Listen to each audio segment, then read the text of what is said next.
Good afternoon to you all. I have the unfortunate distinction of being the last speaker, so I'll follow my miss and keep it short, right? I think most of the speakers before me have sort of covered the entire sort of ecosystem, so to speak. But maybe I'll introduce, we at EY are working across different verticals across energy transition and decarbonization, where we work with clients across their clean energy capacity, building out renewables, solar, and now in the last couple of years focused on hydrogen, its derivatives, and the whole electrolyzer ecosystem.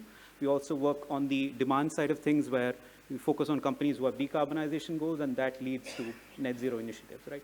So, I mean, that's some of the work we do, but in terms of the topic today, maybe there are 2 or 3 things I'd like to touch upon with specific focus to India. One, I think the market today and what is sort of driving it, how the demand for hydrogen will lead to demand for electrolyzers, and how that will pan out. The second is sort of what is the supply ecosystem in India, and what are sort of the imperatives that the suppliers in India and manufacturers in India need to do in order to build that up.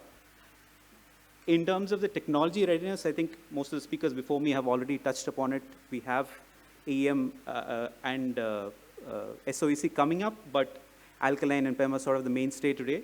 You'll see that in a lot of announcements being made, most of them focusing on alkaline and PEM capacities being set up. But if you look at demand, I think, the speaker right before me spoke about, maybe 80 to 100 gigawatts of capacity coming up for electrolyzer manufacturing, most of it alkaline and PEM. And that's, again, driven by a lot of the incentive schema that's been announced globally, the US IRA, the EU, RE-Power EU Fit for 55, as well as the Australian Hydrogen Head Start.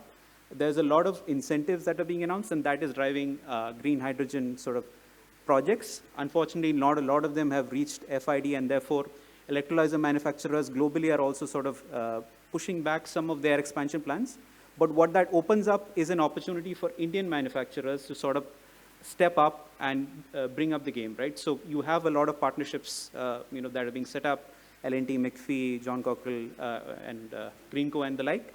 But again, while the demand is there and while the ecosystem is being there, I think it is also pertinent to note that the government is also trying to do its job in sort of kickstarting the ecosystem, the PLI schemes that have been announced, as well as other incentives as part of the research and development program, the hydrogen hubs that are being announced as part of the National Green Hydrogen Mission.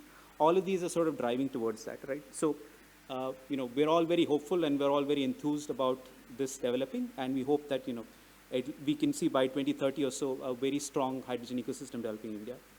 Maybe the only other thing I'd sort of like to talk about is how good are we at manufacturing? I think this is a question that, India sort of struggled with catching up with Chinese manufacturers, especially on the solar PLI side.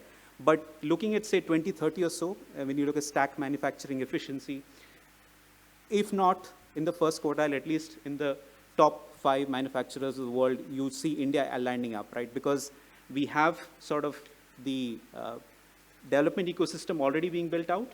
You have people already announcing capacity. The green hydrogen projects are already in motion, and therefore that underlying demand for electrolyzers will pull through, right? How quickly that develops is something that we'll have to see, right? And I think maybe the last point I'll sort of touch upon is the component ecosystem that needs to be developed for this to come about, right? I think most of the speakers before me talked about the critical raw material issue. There's not enough iridium in the world to build all the PEM electrolyzers we need. But if you look at all the, Tier 1, Tier 2, Tier 3 components that are there for both the stack and the balance of plant, there are a lot of things that, industries in India can look at. So something like the automotive component industry that has experience in building some of these components can sort of step into the fray and help build the local supply ecosystem for the electrolyzer manufacturing. But I think, how quickly that develops is something that needs to be seen. And obviously, when you look at what can sort of kickstart this revolution, I think there are 3 or 4 things that come to my mind, and most of the speakers before me have already talked about it. In terms of the R&D, DST is driving a lot of research in this area. Dr. Rao talked about the work he's doing. Dr. Gupta also talked about the work he's doing. But again, and there are a lot of state-wise green hydrogen policies also being announced. But that has to sort of trickle down to the electrolyzer manufacturing per se. Like I said, manufacturing is something that we've been sort of trying to catch up with, but hopefully with the National Green Hydrogen Mission, we'll sort of reach there. And in line with all my speakers before me, I'm also very hopeful and enthused of the ecosystem here today. So thank you, sir. I hope we're on time.